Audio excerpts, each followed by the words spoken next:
Hello, everyone. This is Smoke the Podcast, episode 12. So, today we have a very special episode. We're going to dedicate this episode to our grandfather. Sadly, patriarch of our family passed away on April 21st, Easter Sunday. So, everything in this episode are things that he liked, and we're going to talk about pretty much the things that he liked to do and his influence on us and everything like that. So, to get us started, we do have we're gonna mix things up a little bit. We usually do the smoke first, but we're gonna do the drink.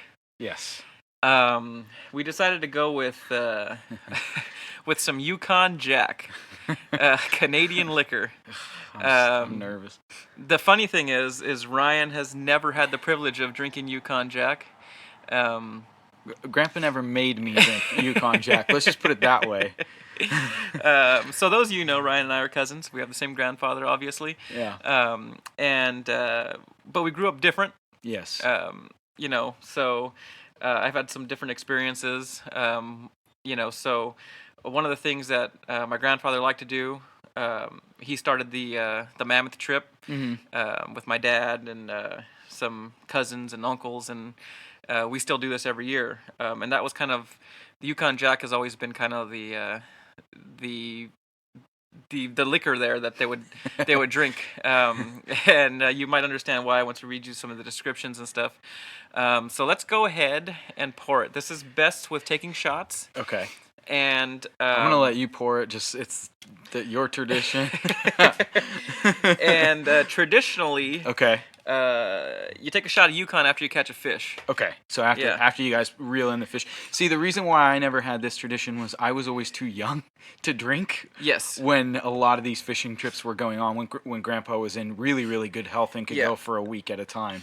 So I was too young to drink at this time. So yeah, the problem is Mammoth and the Eastern Sierras are pretty high altitude. So yes.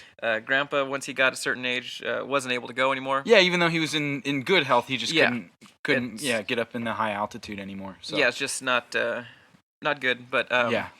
So, are you ready for your first shot of Yukon Jack? I am. I feel bad that I haven't caught a fish recently. I've caught a lot of them over the years, but not one recently. Don't feel bad. That's okay. That's okay. We're gonna do this. All right. Cheers to Papa Teddy. Papa Teddy.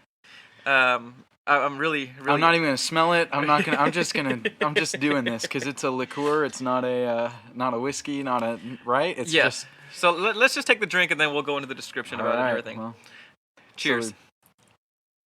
Woo wee. Oh man. Oh. That tastes like the Sierras right there. That is disgusting. So, Yukon Jack is... I apologize. Yukon Jack is a liqueur, not necessarily a whiskey. Canadian liqueur. The description on the Yukon Jack bottle says, Yukon Jack is a taste born of stormy nights when lonely men struggle to keep their fires lit and cabins warm. Boldly flavorful, would you agree? Yeah. Yet surprisingly smooth. Nope. There is no spirit like Yukon Jack. That is absolutely definitely can attest to that. Yukon Jack is unique. That's all I gotta say. That was rough, man. Sweet and warms you up. That's what the purpose of Yukon is, to warm you up. My stomach is on fire right now. And Grandpa used to always say, if you need to be warmed up, just take a little shot of Yukon. That'd do it. And that'll do it. Yeah. So some facts about Yukon Jack: 100 proof, 50% alcohol by volume. Approximately $25 for your standard 750 milliliter. Okay. It's Canadian. Yeah. So they got some rough weather in Canada. Yeah. Yeah. Other than that, I can't really find much history about this. But it's got history in our family. So all right. That's what the Sierra fishing trips taste like. Trout and Yukon Jack. Okay. So yeah, That's a rough one. that's a rough one. Yeah. Yeah, I thought wild turkey was bad. Yukon Jack's not that bad. I like to describe it as Southern comfort for men. I could see that. Yeah. It's got that sweetness. You know, to me, it was the viscosity of it. Like, it's just like, it's like if you were to mix like honey and like fully like dilute it. So it's kind of like, I don't know. I don't know how to describe it, but it's definitely thicker than water. That's for sure. Yeah, it kind of clings to your throat. It might be good for someone who's got like a sore throat too. Yeah, I mean, I think it's good for everything. It probably puts hair on your chest and everything else. Yeah, Yeah. Yukon Jack is it's unique. Well- it's the black sheep of liquor. That's what the bottle says. So Yeah. I agree. Okay. Well, are you gonna pour yourself another and sip on it, or? I will take another shot later. I'm gonna let the burn go away a little bit before I start. I don't know about sipping on this thing. Well, do you have anything? you know, Grandpa Teddy was more of a he drank a Yukon Jack apparently, and Wild Turkey 101 on occasion, and I know he used to like Presidente brandy. Uh-huh. But Grandpa was always a beer drinker. Yes. And if he was drinking beer, it was usually Budweiser, and then Bud Light as he got older. And so I have a Bud Light here Okay. in honor of Grandpa. Here we go. I'm not a beer drinker. Yeah. So that's I'll all do it, you, Ryan. I'll do it for you. Now, I'm not a Bud Light drinker, but that's pretty good. Yeah. I guess. I'm a Coors Light guy myself, but Do you want to give some tasting notes? cheap beer, hoppy, with water. Yeah, like I said, I like Coors Light with the taste of the Rocky Mountains. But you know, actually, there's a funny story that goes with this, but we'll get to that in a little bit. All right. So yeah. do you want to tell us what we're smoking today? Yeah, absolutely. So what we are smoking today, today's cigar is actually not a cigar, but it's a pipe.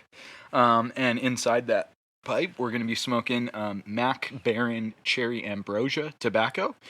Now, we have a description here from pipesandcigars.com. MacBaren Classic Cherry Ambrosia is a sublime aromatic blend consisting of sweet Virginia, nutty burley, and velvety black Cavendish. The mixture is enhanced by the addition of an exceptional cherry essence and a splash of tangy Jamaican rum. Cherry Ambrosia is a delightful departure from the typical cherry blend. And so when we were talking about the burley, Cavendish, and Virginia, those are types of tobacco. And so the style of it's aromatic, and then the actual cut, they call it a ribbon cut, the way that the tobacco is kind of like shredded and cut, because they call it like loose leaf tobacco is what you're putting into the pipe itself. And then obviously the top flavor is cherry, but you're gonna get a little bit of some of the darker tobacco flavors as you go through. I like to equate this to like more of a mild body cigar at the initial taste, and then more of a medium finish. It's got like a medium or even full finish with pipes. They smoke very different from the cigars that we typically are used to smoking, and so that's where it gets a little interesting. Yeah, I don't have a ton of experience with pipes, but the times I've smoked them, I've kind of enjoyed. Yeah. So what's really cool about the pipes today, we pre-packed the pipes with the tobacco before we started, because if not, we'd be sitting here smashing tobacco into the pipes. And the way that you pack a pipe is very important, because that's how you get your draw, how well the pipe stays lit, and how often you're going to have to be puffing on it. It's one of those things that can be super frustrating when you're first getting into pipe smoking, but Papa Teddy gave me a really good piece of advice. I had gone to him and told him, man, I'm having such trouble smoking pipes. I don't know what to do. And he goes, well, first off, it should never be trouble to sit down and smoke a pipe. You know, that's rule number one. You're already missing the point of sitting back and smoking a pipe. And he goes, and secondly, it takes a lot more practice. It's not like a cigar where they're hand rolled and you kind of get the luck of the draw of whoever rolled the cigar. And usually they're pretty good because they've been doing it for so long. you Yeah, know? I mean, essentially it's on the roller if you Yeah. have a good cigar or not. Yeah. And like I said, those are people that do that all day long, every day for their job. I mean, that's just like what they do. And so to get into pipe smoking, you're packing your own pipe with tobacco. And if you do it incorrectly, it's going to be too loose of a draw, too tight of a draw. You're going to have to constantly be working on it with a pipe tool and tamping it down or punching holes in it to give it a little more breath. And it's something that we're both kind of learning together. Both Theodore and I are learning together.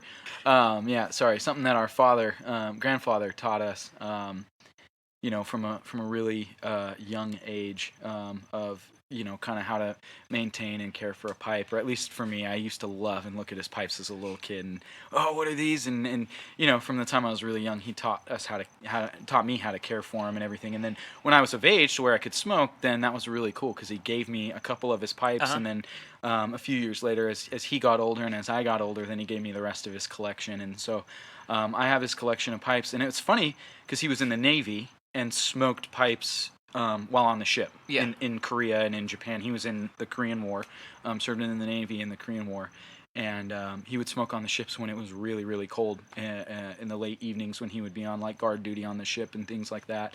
And then as he got older, he smoked a pipe oftentimes, while working at the golf course or driving a truck and things like that. And then as he got a lot older, then he began to tell me, to him, a pipe was more of an everyday thing. And then as he got a lot older, he used to tell me that, okay, cigars are a little easier for me now because I can just light them and go and do my thing. And he goes, and I save pipes for special occasions. And so what's really cool is that we're able to commemorate our grandfather by smoking a pipe. And this is a very special occasion. And Grandpa always said, you have to smoke a pipe on a special occasion. And so it's really cool that we're going to be able to share this pipe with the news that I'm an expectant father. Oh, my. Really is news. I have not heard this yet. Yeah, and congratulations. So, thank you. My wife and I, we're pregnant, we're expecting, and so this is a very appropriate time for us to sit down and talk about Grandpa. I probably shouldn't have bought you wine. Probably not, but that's okay. We'll have it in after a certain amount of time. And no lie, this is huge news because I have not heard this at all. This is the first I've heard of this. And I wanted your reaction live on the air, man. That's why I planned it this way and everything. Well, congratulations. Thank you. We'll talk about this more after the podcast. Yeah. Wow. Now that I'm speechless. Anyway. Yeah. To move on with the podcast, just to let everybody know, yes, we are smoking a pipe, so you may hear us trying to light the pipe. and relight the pipe. And light again. We are outdoors with the new setup, so we have not done this yet. Yeah. So, go ahead and light yours up. Okay. Like I said, any feedback's appreciated. You might hear some crickets out here or, some cars passing by or whatever. We do this outdoors because we are smoking. And, no smoking in the house. Right. Yeah, seriously. But yeah, that is some crazy news. Yeah. And Ryan really likes to mess with me and drop stuff like that without telling me ahead of time. Oh, man, that's crazy. Anyway. Mm-hmm. I thought you'd get a kick out of it. I definitely got a kick out of it. And I thought it would be very appropriate. It is appropriate because I think Papa Teddy would think that was hilarious that you pulled that on me. It's funny because I think one of our grandfather's favorite things was to hear our banter back and forth. He used to like when both of us would go to his house and we used to make fun of each other and argue and do all that stuff. He always thought it was hilarious. Yeah. We would sit at the table for hours and, just talk a little smack back and forth. And he would always join in because that's just the way he is, too. Yeah, that's how he was. We definitely got our sense of humor from him. Yeah. Yeah, absolutely. Well, while you light up, I'll share a story about Grandpa in concerns to the Bud Light that I'm drinking. So the reason why I chose to have a Bud Light tonight is because it was about, I would say, 2-3 months before I got married, they were having the bridal shower for my wife at the house and everything, and obviously it was all girls, and so Grandpa had nowhere to go.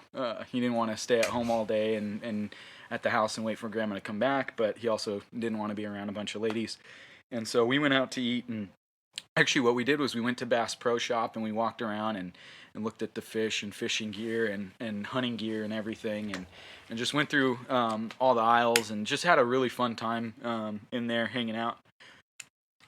And then we stopped for lunch at this little restaurant, and we sat down and we ordered food and everything. And Grandpa said, do you want a beer? And I said, oh, I'm good. And he goes, you know what? He tells the waitress, bring us 2 Bud Lights. And so she brings over 2 Bud Lights to the table. And for those of you that don't know, my father doesn't drink. And so it was one of those things where growing up, like I didn't really drink or didn't have any, really interest in having a drink until I was a little bit older and obviously over 21 and everything. But it was really cool.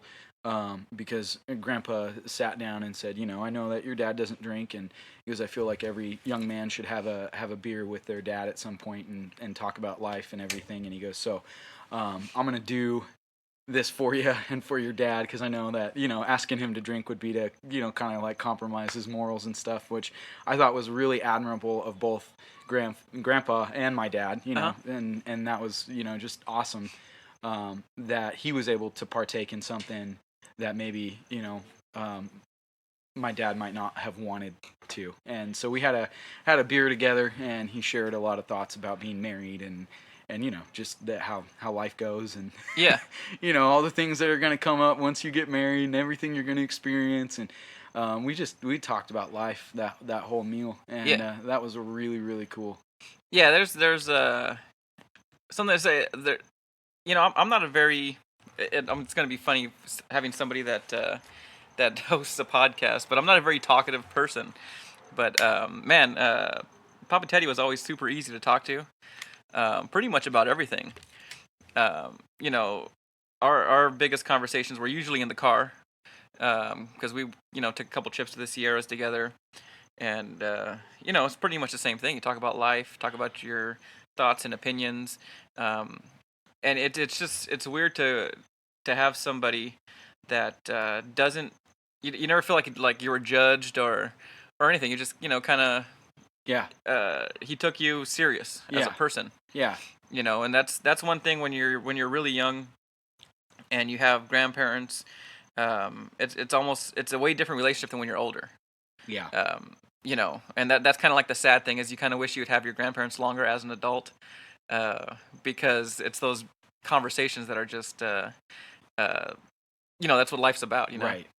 Yeah, it's pretty cool. It's crazy too as you get older and the more conversations you have with your grandparents and with your parents. I constantly hear my parents' voice in my head as I go to do things, and I think to myself like, oh yeah, like dad would love this, or mom would love this, or grandpa would love this, those sorts of things. And just the advice that you've gotten over the years, whether that be like, how to work on something around the house, or how to cook something, or how to do something. There's just so many like little life lessons that you don't think about until you're right in the middle of it and have to go do one of those things, and you remember, oh yeah, I remember this one time when I help grandpa fix this, or help my dad fix that. You know what I mean? Or he helped. More likely, they were helping me fix something. Yeah. But yeah, no, it's kind of cool. The conversations that Papa Teddy had, because I would consider him somewhat of a quiet man. Mm-hmm. And yeah, unless you got talking to him about something really, really. Yeah, I mean he was talkative. He was talkative, and I think what you mean by quiet is he wasn't like loud. Yeah. Kind of like life of the party kind of guy. But he would sit and have conversations. The funny thing is I took a couple of trips to the Sierras with just me and my grandfather, where we kind of went up, stayed overnight, came back, just the two of us. And man, he would get talking to some people, and we were up Onion Valley one time, and he was just going to ask one of the rangers for directions to this fishing spot he heard about, and we were gonna go check it out.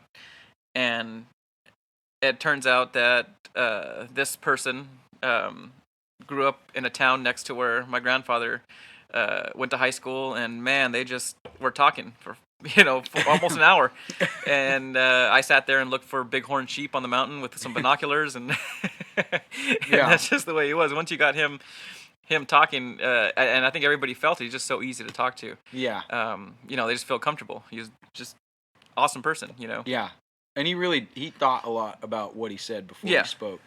Yeah. So when you say quiet, I never really thought of it that way until you said that. Where it's like, he wasn't loud, brash, in your face, loud. He was reserved, but when he started a conversation with you, it was very easy to carry on with it. Yeah. Well, and I think the reason why I kind of picture him that way as well is because he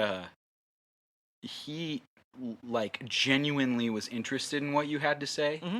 and like genuinely wanted to hear your response, and, Yeah. and he wasn't one of those guys that, and I'm kind of this way, where you like dominate the conversation. Yeah, just you're talk thinking a about what lot, you're a gonna lot. say next. Yeah, and whereas he would take a moment and really just hear you, listen to what you were saying, and his next comment had usually directly to do with whatever you had just said. It wasn't like, oh, and by the way, you know what I mean? It was always, wow, that's super interesting, like this relates to that, or you could tell he really cared about the subjects that he talked about, when he did have those conversations where they carried on for a while. Yeah, it was always fun. Yeah. Yeah. What do you have any good stories you want to share, or? Yeah, I mean, And we got a couple written down. We're gonna try to not go too much on a yeah, script. we're just trying to talk through everything. It's kind of cool, actually. But I've always, my big connection to Papa Teddy obviously was hunting and fishing, but more than that was his time in the Navy, which I have always been somewhat of a history buff. I love learning about all the foreign wars that we've been in, and U.S. history to me is just like so exciting and so interesting, and I love learning about those subjects. And so when I was young, I think I was telling him something about World War II or something like that, and he goes, well, have you ever heard of the Korean War? And I'm like, well, yeah, but no one talks about the Korean War really, and that's why they call it the Forgotten War. And it's funny because he had mentioned, well, I was in the Korean War, and immediately, all of a sudden, the war that no one wants to talk about, or no one always, everyone tends to forget about it, all of a sudden became like the most interesting thing to me in that moment. Like, Yeah. I just want to know all about it. Well, I was in the Navy, and I was on this ship, and it was we looked for explosive ordinances, and then we also transported troops here and there, and supplies, and this and that, and I'm like sitting there as a kid going, oh my gosh, like this is so cool. And he carried a lot of the guns on the ship, like during guard duty and in basic training, that they, back when the Navy was still allowed to fire guns during basic training. He utilized a lot of the weapons that like I'd played with in video games and thought were like so cool, and he was able to tell me firsthand about the M1 Garand and the Thompson submachine gun and the Colt 45, and guns that in my like wildest dreams I would have ever imagined handling and stuff like that. And so we used to talk about that a lot. In fact, to the point where I used to call him every Veterans Day and thank him, and he gave me all of his Navy gear. Actually, when I was probably about 14 or so, he gave me all of his uniforms, and at the time they were way too big for me, but now I fit into them pretty good.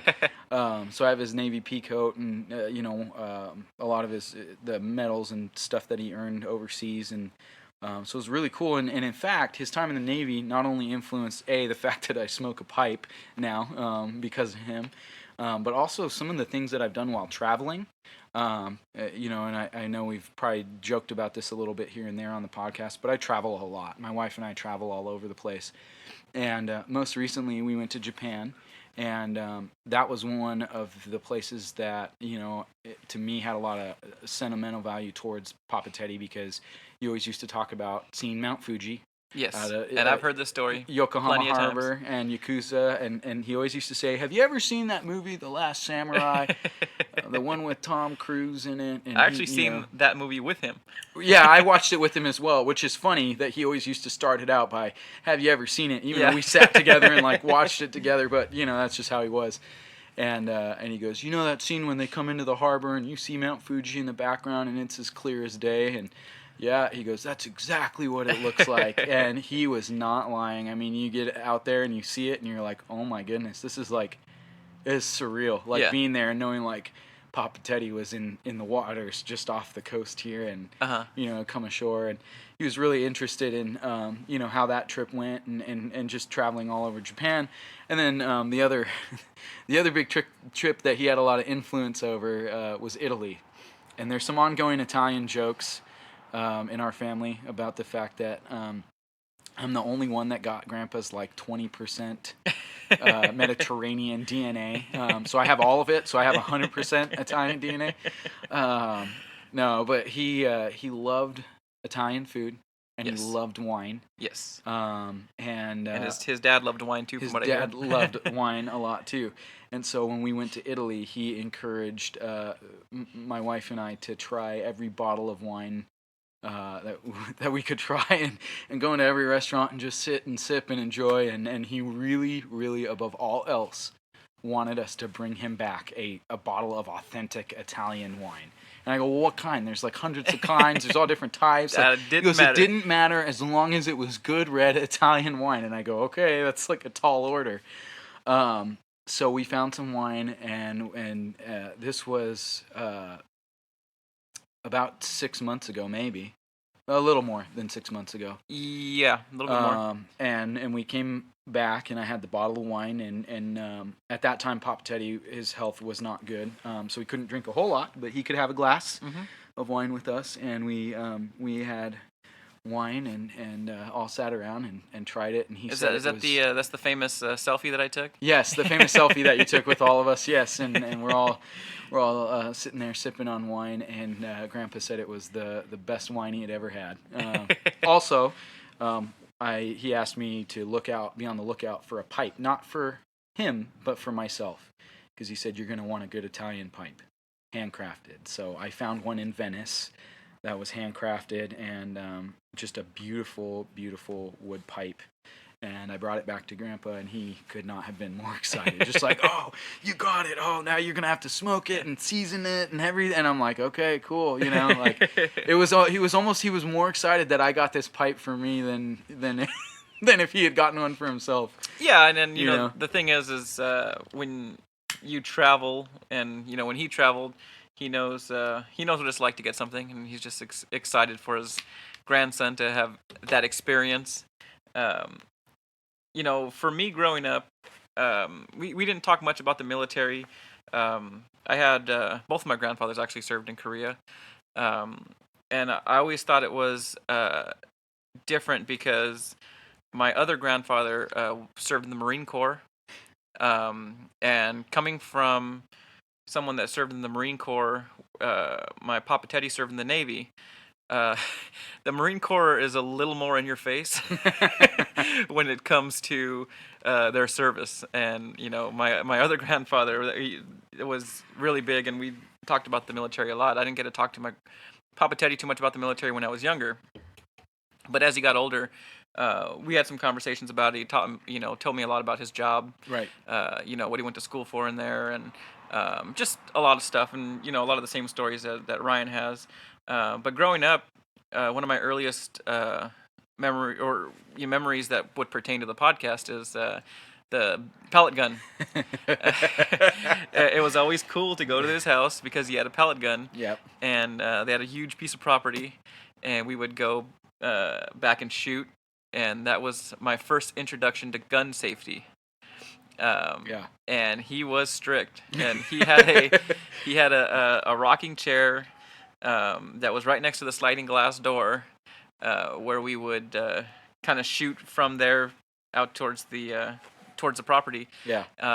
And he was always right there, and you could not mess around with that thing. There was absolutely no pointing it at anything that you didn't intend to destroy. the same rules apply to to a real Yes.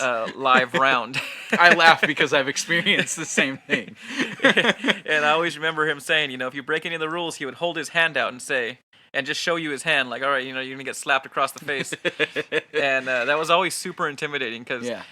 when you talk about someone who's so nice all the time, to see them get that serious about a subject, you really, really respected it. Like, okay, he means business because he's usually not like this. Yeah. Yeah. So, and growing up, I hear some stories from my dad. One in particular that he told me a couple times um, is when my dad was younger. My Papa Teddy's parents used to live up north in a small town, and my dad used to stay with them for the summer. And my dad was shooting a BB gun at some spent shotgun shells that he had, and he had them all lined up, like a little kid would do. I don't know how old he was, maybe like 10 or 11. Yeah. And my grandpa and his dad were walking actually behind my dad, and my dad shot one of the shotgun shells, and the BB ricocheted and flew back and hit either my grandpa or his dad, one of them. And my dad goes, "Man, I got a whooping for that." And he's like, he always laughs and he goes, "But it wasn't my fault," But it was just it's just the way it is. You always have to be aware of your surroundings, Right. and that's just something that he didn't take lightly. Yeah. Being careless with a firearm is something that was not taken lightly. Well, on that note, we were at one of the homes that he owned out in the high desert, and it was this smaller house. He had like kind of a ranch for a little while, Yeah. and then just a regular house. And we got out there, and I think it was I don't know. I was probably about 14, 15 years old, and I was out there with a couple of our cousins, and I had brought a bunch of airsoft guns, which at the time were wildly popular. And everyone was playing airsoft, and I mean, we had all the gear, the protective eyewear, and everything else. And Grandpa just like could not get over the fact that we were pointing guns and shooting, like pointing airsoft guns at each other and shooting at each other. Like he did not like that. Like he didn't want any of the younger cousins to be out there. My younger siblings, he's like, make sure they're inside, and blah, blah, blah, and I just remember him like not being too happy about it. And we were just having a fun time, and airsoft guns are, as long as you're wearing the safety, the eyewear and everything, you're fine. It's not. They're little plastic BBs and everything, but he just did not like the idea of us pointing essentially firearms at one another, and that's how he viewed it. Was, yes, they're BB guns essentially, and they're pointing them at one another and they're shooting each other. Like even worse, I just remember him not being too happy about it, and I remember taking him aside and showing him, because I had some airsoft guns are always modeled after old school military firearms usually.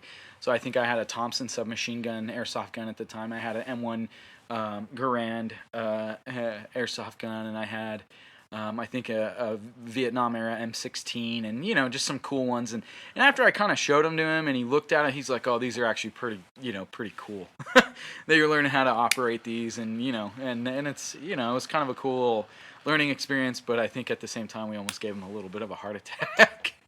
Yeah, like these kids are shooting each other. I wasn't a part of that, so you weren't there that trip. You weren't there. I would name names. One of them happens to live in Arizona now, so okay. Does he listen to this podcast? He might. Possibly. Yeah, it's very possible. I don't want to give anything away or anything, So and even nowadays you'd see his influence. Most of our gun collection, well, I shouldn't say most, but a lot of our gun collection is been passed on from him. Yeah. I've mentioned this on the podcast before, but my hunting shotgun for birds is a 20 gauge that Papa Teddy gave me. One of my biggest regrets in life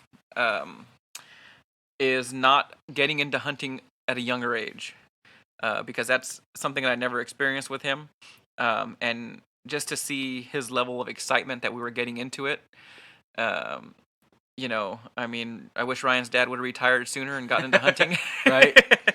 Because he basically sparked the fire for hunting for us recently, and Papa Teddy was way into it when he was younger. And I, just whenever we tell him about it, even if we didn't catch anything, it wasn't really about us killing anything or bringing home the meat. He just liked to hear about the adventure. He liked to hear where you went, what you saw. He really understood it. In fact, he almost liked it better when we got skunked. Yeah, because he thought it was funny. Yeah, he thought it was hilarious that we went out there and trekked all over the hills to get nothing. I will say this, that Papa Teddy's excitement and the level of enthusiasm he had towards us going out and hunting and fishing and just being outdoors in general, I feel like he absolutely 100% passed that on to my dad. Yes. And I think that is one of the things that I love about my dad. There's a million things that I love about my dad. Yeah. A billion things that I love about my dad. But it's one of those things where I see so much of Papa Teddy's enthusiasm for hunting, for fishing, for the outdoors, for being in the wilderness, for being just a true outdoorsman in my father. And he has definitely carried on Papa's legacy in that. Yeah. And that's something that's really awesome, that I feel like if I'm hunting with my dad, it's like I'm hunting with Papa Teddy as well, Because he carries that spirit with him everywhere he goes, Yeah, hopefully my dad will want to go out hunting with us too. We need to get him out there. We need to get him one of those Riker grips for his shotgun. Yeah, he does. Get that bad shoulder, but yeah, so that, and I have a number of other guns that aren't necessarily passed down to me, but to my dad, that are in the safe. And to mine as well. They're family guns. Yeah, now. They are pretty much family heirlooms. Yeah. So one of the guns we have is a .22 caliber revolver. The cool thing about that gun, I went and shot it when my grandpa gave it to my dad, and he gave it to him probably less than 2 years ago. So it's fairly recent. I believe it was in your dad's safe for a while. So that .22 revolver is pretty cool because it shoots 22 long rifle and .22 Magnum. So when I got that, when my dad got that gun, the first thing I did was took it to the range and bought .22 Magnum, because I was like, I got to see what a .22 Magnum feels like. And I'm gonna guess it feels very little difference. It feels like a .22 on steroids. It's pretty awesome, actually. But the funny thing is that particular gun has a very awesome story, where my Papa Teddy was out on a hunting trip with his brother-in-law and a few of his family members, and if I'm not mistaken, I don't know, I think it was like in Colorado or something, and my grandpa tells one of the guys, watch me, I'm going to shoot this rabbit in the eye. And the guy started laughing and said, if you do that, I'll skin it and we'll have it for breakfast. And, Papa Teddy took that .22 revolver out, and according to him and other witnesses, yes, because I have to have more than just one. Well, and our family has a history of embellishing stories. Shot that rabbit right in the eye with a .22. Yep. Pistol. Yep, .22 revolver. A revolver, yeah. And then the guy was true to his word. He went and got it and skinned it, and they had it for breakfast. Rabbit and eggs. So yeah, little things like that are really awesome, because when you hold that thing, you know that it's been places. Mm-hmm. It's been with him. It's a piece of our family. You know. I know I've already talked about this on previous episodes, but my dove rig, my upland game rig, is literally like all of Papa Teddy's web gear. Yeah. His military web gear that he had. And there's blood on it from, I forgot where it was that he said he took a deer or something like that, and he goes, and then I was cleaning it and dressing it, and then he goes, for whatever, I set my belt down, and he goes, I got blood all over it, and this and that, and he was kind of upset about it, and I was like sitting there going, no, that's awesome. Now like, that's from the deer that you killed up north, or whatever it is, and So to me, I carry that with me, and my whole dove rig is on it. I've gotten dove blood on it since then, Uh-huh. and it's just one of those things where it's just so cool, all the history that's in that, all that gear. Yeah, and even the new stuff that I've bought, that was kind of one of the first stops. You wait your 30 days for your drows, or 10 days, sorry, Yeah, not 30 days. You wait your 10 days for your drows, go pick it up, and I'd stop by Papa Teddy's yeah. house, and show him a new purchase, and he was always a revolver and shotgun guy. He wasn't really a semi-auto kind of person. The only semi-auto that at least that I took over there and showed him that he was like, that's a beautiful gun, was the Mil-Spec 1911. Yeah, Because he was like, that's classic and that's awesome. because he's old school. He doesn't understand new technologies that a more sophisticated 1911 would have. But he liked mine too. Yeah, well, I know he was a lot more excited about my 44 Magnum though, and I was like very excited about that one too. And I took it in there, and he was like, "This one's the best one you own," and I'm Yeah. like, "Yeah, but my 1911 though, It's really nice. uh, It was always funny to see his reaction when you showed him like an AR, AR. and he's just looked at that thing like, Why do you need that? yeah. What is that for?" Um, And then you'd explain to him like personal defense, or I'd tell him home defense, personal defense, national defense. I'd give him all my reasoning, and he'd sit there and he'd go, "Oh, okay, I understand." But to him, he'd probably much rather have an M1 Garand or not his cup of tea. or a trench gun. Actually, I'll tell you the favorite gun that I bought myself that I owned that I know was his favorite was my Henry. Oh, Henry yeah. 357 Yeah. lever action rifle. Yeah. He loved that gun when I took it over there. I mean, absolutely loved it. Same with my little 44 lever too. Yeah, but that was who he was. He Yes. liked lever guns and revolvers. Yeah, I and mean, shotguns. he's a cowboy. That's that's who he is. Wore Well- a cowboy hat and cowboy boots I and told loved him- cowboy guns.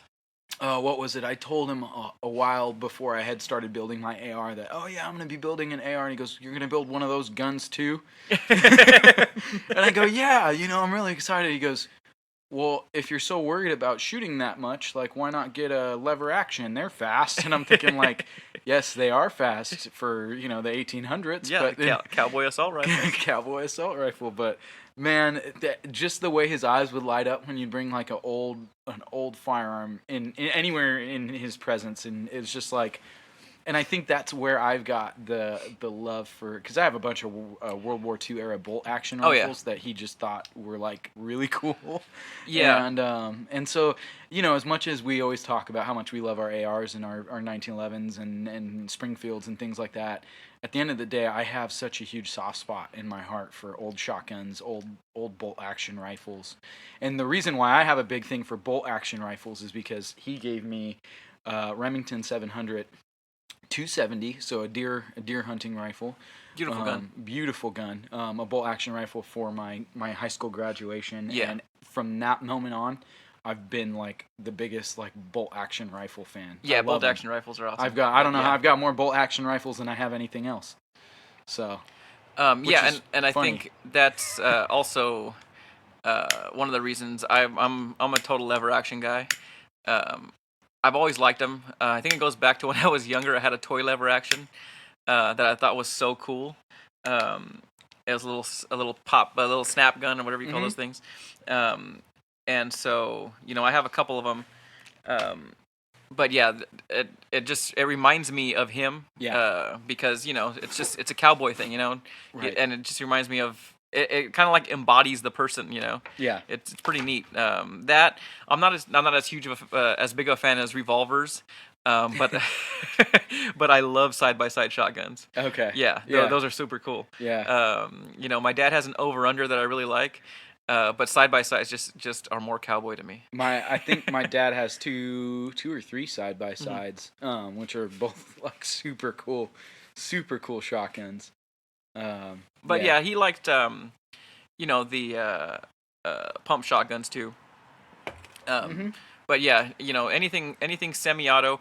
I don't know if it's the old school mentality of you just think more things can go wrong with them, Yeah. or what. But and a lot of it too is you get used to running a certain gun, and he he ran revolvers his whole life. Yeah. So he knew them inside and out. Yeah.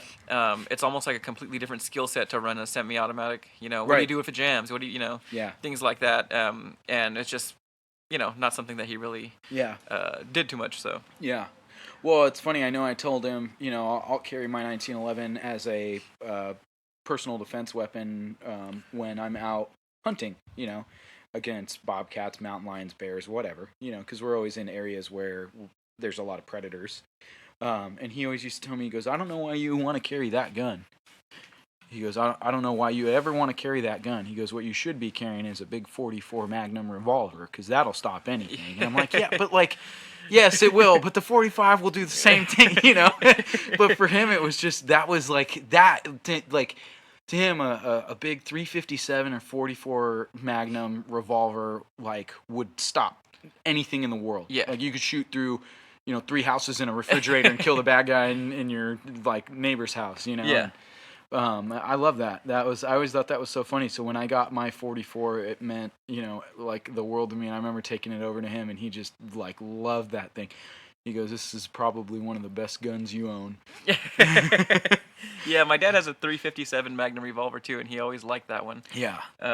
Yeah, it's just, that's just who he was. That's the kind of guns. I want to tell another quick hunting story, and this one my dad just told me the other day, and I know I had heard it, but not recently, and so I asked my dad. I told him we're gonna do a podcast, talking about Papa Teddy, and if he wanted to share any stories, and he's like, well, I got tons of stories, So I go, you got any hunting stories? And he goes, oh yeah. I mean, no hesitation. This story just flowed out of him. There was not a let me think about it. No, it was like, so I'm 11 years old, and your Papa Teddy takes me hunting at this pond to go duck hunting. Yeah. I guess it was a pond that he discovered because he was a truck driver back then. And he's the type of person, if he wanted to stop somewhere, check something out, he eventually would stop there and check something out. Yeah. So he goes out there with my dad and I think another friend or somebody or a family member, and they get out there and there are ducks everywhere. It's all quiet, and for whatever reason, just before dawn, something spooks all the ducks. And my dad said he even went to pull up, and he no, don't shoot. It's too early. Can't shoot yet. He doesn't want to be illegal, and that it's a testament to hunters' ethics that we practice now. Yeah. He goes, there'll be plenty of ducks to shoot all day. And so, my dad's out there. He's freezing. Didn't bring any gloves, and my grandpa's all warm. He's got his gloves, and he was pretty tough, on his sons, Yeah. So the funny thing is that there was never any ducks for the rest of the day. Oh, no, they got skunked? They got skunked. They never seen another duck the rest of the day. Oh, man. But my dad always laughs because it's like, man, the opportunity was there. There were ducks everywhere. And then just something spooked them, and then nope, nothing. So yeah, so that was the one that comes to his mind. He said because it was so cold, and they battled so many elements, and they didn't get anything in the end. So yeah. Well, so I don't know how many years ago it was now. A few years back, Papa Teddy kept telling us how he wanted to go up to the Sierras, and so my dad and I planned. I think it was like a 3-night trip, or 2 nights or something like that. But we went up to and stayed. Went up to Big Pine and stayed in Big Pine. And there's legitimately one motel in all of Big Pine. Yeah. And so we got. And I stayed at that motel with him before. Yeah. Okay. So we stayed there, and we were going around fishing and doing everything else, and at that time, Papa Teddy was kind of able to just sit on the shore of a stream or lake and just fish, and we were just having the best time driving all over. My dad was driving us through and you've been with my dad. He's taken us down some crazy 4-wheel drive trails. Yeah, Ryan's dad is fearless when it comes to driving. And he got that from Papa Teddy, I'm sure.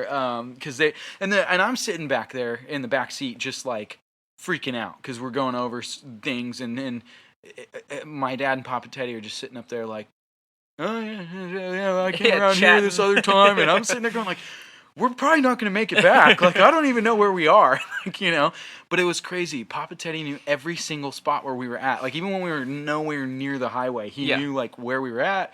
And I feel like I have a really good sense of direction. And there were a few moments where I was like, okay, I know we came from this way, but I know the highway is to my left, but I don't know how far, and I don't know how to get back. And at no time did they ever like hesitate, and they were just driving all over. Well, we wanted to get out and fish the Owens River, and so we pull down to the spot and everything, and we're sitting in there and everything, and in the truck getting ready to get out, and we're looking out, and I'm like, yeah, it looks like a good spot. I think we can get down there. We open the door. I don't even know that I stepped all the way out, but I did put a foot on the ground. And I think my dad might have stepped out, or maybe the same thing. And Papa Teddy opened the door, and we just got swarmed with like a million mosquitoes. Like, it was so thick, like you were almost breathing them in. We're like, oh, get back in the truck, and slamming the door, but it was too late. There were already like a couple hundred. It felt like a couple hundred mosquitoes in the truck, and they were biting us, and Papa Teddy slapping himself, and we're smacking mosquitoes, and they were buzzing all over, and we just hauled out of there, and we were trying to get them out of the truck. I mean, we were just dealing with mosquitoes in the truck for like what seemed like forever. Papa Teddy just was laughing. We were having like he's having like the greatest time. I'm sitting back there complaining like, oh man, I'm getting bit and I'm all itchy and everything. Papa Teddy just thought it was just so funny, and that was just how he was.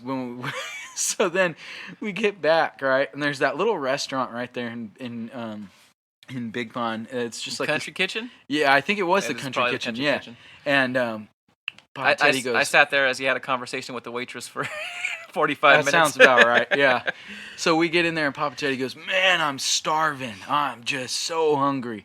And so we're like, yeah, let's go eat. My dad and I order big, like, burgers and everything, and we're starting to chow down, and Papa Teddy orders.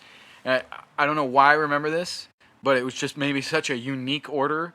He orders a sliced tomato and some cottage cheese. And that was his dinner for the night. He was so hungry. He was hungrier than he'd ever been.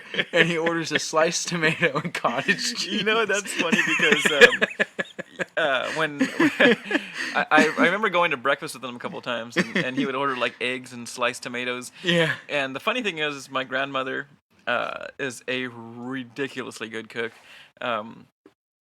And she doesn't cook a lot of healthy stuff. I mean, she's old school Mexican style food. But my grandpa always ate somewhat healthy. He'd always opt for sliced tomatoes as opposed to hash browns for breakfast, stuff like that. Yeah. So that doesn't surprise me with that order. I've never heard that story, and that makes me laugh because that's like something he would order. Yeah. There's no exaggeration. I just thought it was 100%. hilarious that he was starving, and that was like what he got. We're digging into these like half-pound, Black Angus burgers with fries, and I was like ready to get a milkshake, and I was like, I'm not even like, because we had gone all over the place, But yeah, I just thought that was so funny. Yeah, it was cool going on to the Sierras with him because, I know when he was younger, he was a little more competitive and, liked to catch the biggest fish and most fish, and I see that a lot in my dad when we go fishing. Mm-hmm. Maybe as he's getting older, he's not my dad. He's not so much like that, But my brother's the same way. I want to catch the big fish. I want to go catch some fish. Like that's, the thing. And the times that I went with my grandpa, it was always about the adventure. Yeah. We found a lot of spots. Probably the spots that you guys went. Yeah.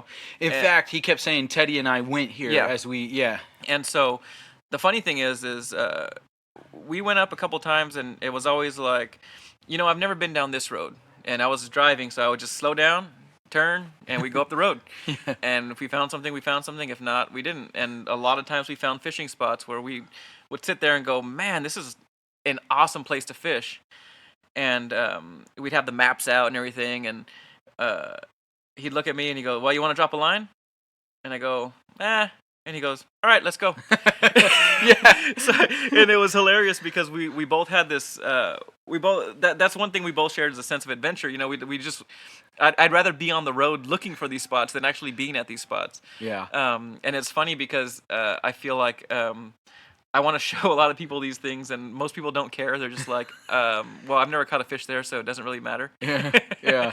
um, but it's pretty neat just to be in the back roads, and his mind when it comes to things like that, to driving was like a sponge. I mean, he remembered everything. Yeah. Did he And tell you about the hubcap lady? yes, Yeah. yeah. I mean, if you drive up the No, 395, yeah, you heard I hundreds of remember hearing stories that all the way story up and all the way just back. like, what the hubcap lady? Like, what does that mean? Well, she used to collect all the hubcaps that would fall Yeah. off on the road and then sell them back to the people as they came back home. And I'm like, really? And he was like, yeah. I'm like, that's crazy. Yeah, Like he had all these like really unique stories. yes, he had almost every landmark on the way up there. He had a little something to say about. Yeah. And that's Well, kind and even of at certain mile markers too. Yeah. Like where I wouldn't have recognized it from 10 miles up the road, and you're sitting there and you just like, okay, well, like what happened? Oh, well, I came around this turn one time and there was a guy broke down and we stopped and gave him some water and, like whatever it was, we got to talking, we found out we worked together and, like. yeah, and that's why the Eastern Sierras, that whole area is just so important to me because there's so much family history there, so many stories that I know, and it's really exciting now that we're hunting and kind of like getting in those mountains again for something different. Yeah. Other than fishing, because it's like more discovery. Well, and it's cool. What's crazy is like growing up, right? So we used to go up there. There was a time we went up camping in Mammoth, and so before I tell that story, we used to go up, and for us it was always Convict Lake, Mammoth, and then with Nicole's family, I did a lot in Bridgeport, because they love the Twin Lakes and everything else. Yes. And so I always kind of knew the I guess middle to northern part of the Eastern Sierras, and I didn't know a whole lot about like Independence and like the Indian Wells Canyon area and a lot of the southern parts. And Papa Teddy knew the whole thing. Yeah. And so as we started hunting, I started realizing, oh my gosh, he knows like this whole area that we're like. You tell him where we went, and oh yeah, I drove a truck through there one time doing this, this, and this, and so that was pretty cool. But anyways, the reason why I knew Mammoth so well is because we always used to go camping and, in like Mammoth and Convict Lake. We spent a lot of time in the cabins up at Convict Lake, and that was always so much fun.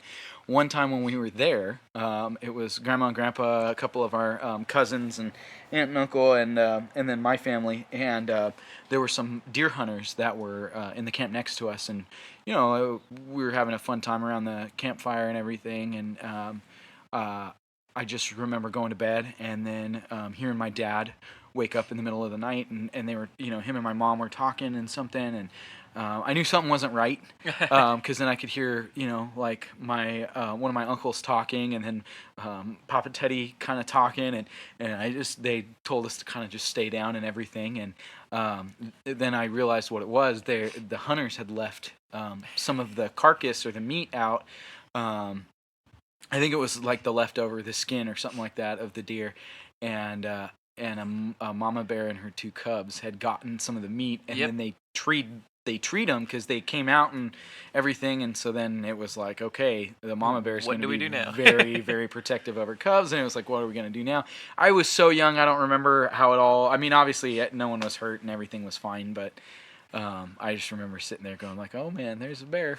And then as I've gotten older, I've camped like where bears have literally like walked right by my tent, and it's like, oh, it's a bear. But part of it though too is, like I said, it was the kind of the fearlessness of both my dad and Papa Teddy and my uncle at the time. And they were just so like calm about everything. Like, it's okay. Like, just let it do its thing. And, it's more afraid of you than you are of it. I remember as a kid thinking, yeah, okay. But like, I'm really scared of it. Yeah, but I'm super scared. I don't think you understand just how scared I am. It's funny because I have a similar story in Mammoth at Lake Mary. I was fishing with my grandfather, and it was actually all my family. And I was already older, probably in my 20s. And probably one of the last times I went with Papa Teddy to Mammoth. and we were all sitting there on the shore, and he had caught a pretty good sized fish. Yeah. Had it on the stringer. Everybody was fishing, and I look over, and probably about 20 yards from me, I see a bear, kind of just, I don't know if you guys ever seen a black bear in the wild, but they have this like really lazy way of walking, Yeah. where they kind of like just like move around, Ambling along. Yeah, and so I see it, and I didn't want to spark any panic, so they always made fun of me for this till this day. I go to my dad and I go, "Hey, Dad, there's a bear right there." Yeah. And so my dad didn't believe me, obviously, because I was so calm. Yeah. And he looks over and he goes, "Whoa, there's a bear right there." And now it's about 15 yards, and yeah. so everybody kind of freaks out. We walk up to the cars, and the bear sniffs around and finds that fish. Yeah. And boy, Papa Teddy was not happy with that. He liked that fish. He wanted that fish. It was a pretty good size one. And that bear just put its paw on the stringer, put the fish in its mouth, ripped it right off the stringer, ate it, left it there, and took off. And it was actually, he didn't take off. He started sniffing around and got my sister's backpack. Oh no. And we always laugh because my sister threw a water bottle at the bear, all mad because she had something in there. And it was pretty crazy. But that's all that bear knows. That bear's done that trip a couple of times where he goes and finds a stringer, and especially if he knows how to rip it right off the stringer. Yeah, I mean, that's a professional. He's gonna eat your fish, and he's gonna take off, and he's gonna go on about his day. Yeah. Yeah, it's like Mary tax. That's what I call it. Yeah. Yeah. You got to pay some Sierra tax. Yeah, but Papa Teddy was not happy with that bear. I believe it. He was. I could see him. He was so annoyed. Oh, I could see it. Yeah. Oh man, but yeah, stories like that are awesome. Yeah, I wonder if there were any other times that he was ever annoyed. Does it have anything to do with fishing, maybe? Possibly, like lures and a 410 shotgun or something. Oh, man. So, you'd make me tell this story? Well, I figure it might be a good one to... it is a good one because it's both of our dads. It's both of our dads, together. Yeah. So, when my dad and Ryan's dad were young, growing up in whenever they grew up, the 70s or whatever, seems ancient to me, but yeah. They I don't even know where they were, but I just know they went to a lake, and they had a 410 shotgun with them, and a whole box of my Papa Teddy's lures. From what I heard, they were brand new lures too. I would imagine. I mean, if you've ever went fishing with my Papa Teddy, you know he had a lot of gear. And that will lead into another story after this. But my dad and my uncle decided, as they were casting, somebody thought that it would be funny to take a shot at the lure as it was in the air. Well, the lure, either they hit the lure or they hit the line, and it went missing, and they thought it was the most hilarious thing. It's pretty funny. And I don't want to call them kids because I think they were like in their late teens or early 20s at the time. They can correct me if I'm wrong, but so they thought that was pretty hilarious, and they decided to do that for the majority of the lures that were in the tackle box. And I always ask my dad this. I don't know if you've asked your dad this, but I go, "What were you thinking? Why would you think that would be okay? And how did you think that? Did you think that Papa Teddy was not going to see that? 3/4 of his lures were missing?" And my dad always just says, "I didn't think about it at the time." Yeah, I have not asked my dad. That's something maybe we should ask him together. Yeah. Well, needless to say, Papa Teddy was livid when they got home. And yeah, it's just one of those things that I love that story. Yeah, it makes me laugh. Just because me, I'm a little more scared. I'm not as bold, getting in trouble. So I don't see how you logically get there where you're like, okay, well, let's go shoot another lure. Let's shoot another lure. I'd be freaking out if they shot the first one and go, oh man, he's gonna get mad at us. But yeah, that's a funny one. But the other story that I wanted to bring up too, and it reminded me of it when you talk about a lot of gear, and fishing in the Sierras. Like Ryan had mentioned, he was too young. So he didn't really see this side. But when you go to with my grandpa to the Sierras and you're on the man trip, it's different. It's a little more competitive. And he was the patriarch of the family, and he was always well respected by everybody, friends, family, everything. Right. And he had a tackle box that had about everything in it, anything you could imagine. And if you caught a fish, the first question that you would get asked is, "Hey, what are you using?" Yeah. And you tell him, and he'd dip into his tackle box, and see if he had it. And if you caught another fish, you keep that in mind. And then next thing you know, when you're unhooking that fish, there goes Papa Teddy's line right in your spot with the same setup that you have. Yeah. And that's one thing my dad always laughs at is he'd say, "Hey, that's my spot," and Papa Teddy would reply, "That was your spot." And you know what? Nobody's gonna tell him anything. Yeah. They say, "Okay, I guess that was my spot." Yeah. I guess I'll move. Because that's just the way he was. Yeah. He's so respected that nobody's gonna tell him to. No one, Hey, that's yeah. my spot. Nope. It's like, well, too bad. Yeah. It's my spot now. Yeah. And I got to see both sides. I got to see the that side of him from the man trip, but I also got to see the grandfather side where he just wanted you to catch fish and not really care about himself. I think that was more what I grew up with. Yeah. Because by that time he was a little older, and we always went with like my family, and he and my dad were always just, I always felt bad for the both of them when they go on trips with us, because it would be untangling lines and unhooking fish and baiting. I mean, that's part of being a parent and everything, but I just you're gonna find that out pretty soon. I am gonna find that out pretty soon. Yeah, but I always just thought that was so funny that they'd sit there and, I mean, just the two of them working like just laborers, like, all right, yeah, I got her pole untangled, I got his untangled, let's get it back out there. And oh man, it was always fun fishing with them and with Papa Teddy. It was a blast. So as we record this podcast, we'll put this out there. Papa Teddy's got the biggest trout of the family so far, from what I know. However, I believe my dad holds claim to half of it. Because he said that there's no way that he would have been able to get it up on the dock, up over the dock, without his help. Yeah, without my dad's help. A 9-pound trout that sat in Papa Teddy's freezer for I don't know how many years because he loved that thing. I don't think he ever wanted to cook it. He didn't ever want to cook it. That thing was enormous. Yes. That's the biggest trout I've ever seen. I was there when they brought it home. Yeah. Yeah. The funny thing is one of my favorite things to do as he got older was rile him up.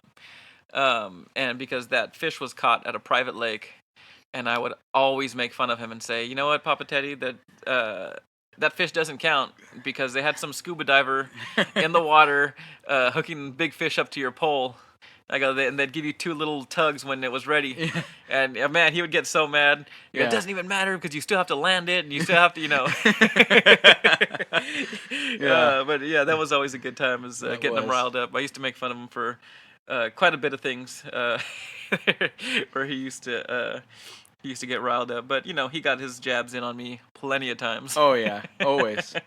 But yeah, I mean that's pretty much it in a nutshell. I mean, hopefully this podcast can give you guys an idea of what a great man we had.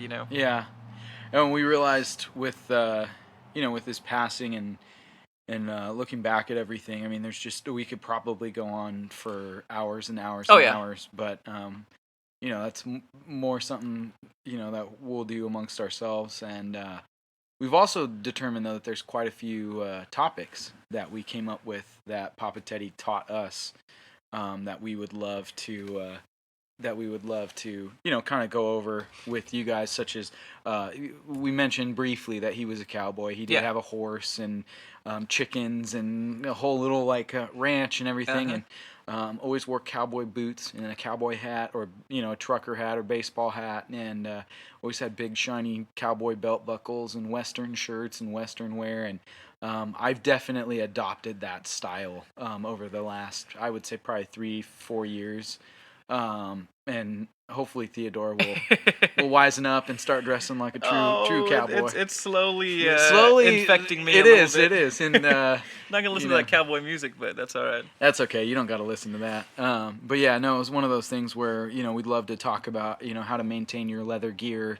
Papa Teddy was really good about caring for his things, and he had a lot of things that lasted a very long time, and so we'll go through a lot of those types of topics, and we'd love to share more useful skills. I mean, these are just some great stories, and they're useful in and of themselves, in life lessons and in memories. But we'd love to share some useful skills. Yeah, with you guys. it's funny because when somebody passes away, you go through a lot of photos, and I'm looking at pictures of Papa Teddy, and I'm thinking like, wow, how old is he? And then I look and I'm like, wow, he's probably like my age now. Right. Back then, and I go, why don't I look like a man like that? And I don't know if it's just because I don't know. It's funny, but you learn all your like manly skills from him. Yeah. And these are just fun things that I think we can pass along. How to clean your boots and how to sharpen a knife, and a lot of things like that are things that he taught both of us. Taught his kids. So sorry to have to do this to you, Ryan, but I'm gonna make you take another shot of Yukon Jack. All right. Well, it's in celebration of Papa Teddy and the celebration of fatherhood. Fatherhood, man. I'm entering a whole new, I guess, portion of life. Or well, forgive me if I don't know how to pour. I think that's about good. Yeah, that looks. That's yeah. Don't sound too excited, man. You sound like you're not looking forward to this. It was rough the first time, and I'm just thinking it's probably going to be a little worse this time. It's a little cold out here, so it might warm us up. Papa Teddy would say, "You just need something to warm you up." Yeah, it'll put hair on your chest. He always used to say that too. So, cheers. Congratulations. Thank you. All right, down the hatch. Let's go. Oh, I'm used to drinking this straight out of the bottle. There's like fumes that come off of that stuff. It's crazy. Stop. So, as always, you can follow us Smoke the Podcast on Facebook and Instagram. That's where we are trying to be most active. And like we said, previous podcast, this is our first outdoor podcast with the new setup. So let us know what you think of the what sound. You think of the sound quality. Any tips are appreciated. We forgot the tobacco. We forgot to review the tobacco. Well, it's delicious. It is delicious. And because we were talking so much, it's really hard to keep a pipe lit. Yeah. I did a pretty decent job, and you probably heard a lot of clicking and stuff like that of the lighter. Smoking pipes is way different than smoking a cigar. I don't get nearly the same amount of flavors from a pipe. I think it's either because I'm not packing it right and I have to burn it hotter. Mm-hmm. I think I actually packed mine pretty well this time. I don't know if you saw the amount of smoke and volume I was getting off of it. It tasted really good, but yes, it definitely has a much stronger tobacco flavor. Yeah, I think one thing that I like about pipes is I feel like they're better for the room. Yeah. They smell better than a cigar to someone that's not maybe smoking it. A smoker, yeah. Yeah. But I mean, other than that, it was good. It's definitely good, and it's definitely something that we did because it's Papa Teddy's thing. Yeah. Not necessarily our thing. Although like I said, it's cool to sit back with a pipe every once in a while. It is. It's just it's definitely. I'm a city boy. I prefer the simpler cigar smoking. And that's okay. Like I said, Papa Teddy said that the older you got, the easier cigars got, and so that's why you got to do it on special occasions. So I couldn't think of a better occasion. All right. Well, thank you everybody for listening. And like I said, I hope this gives you some insight on the man that we had. Lucky to have him for 35 years, and for you it was 28 years. 28 years. So 28 years, man. Smoke the Podcast signing off. Take it easy.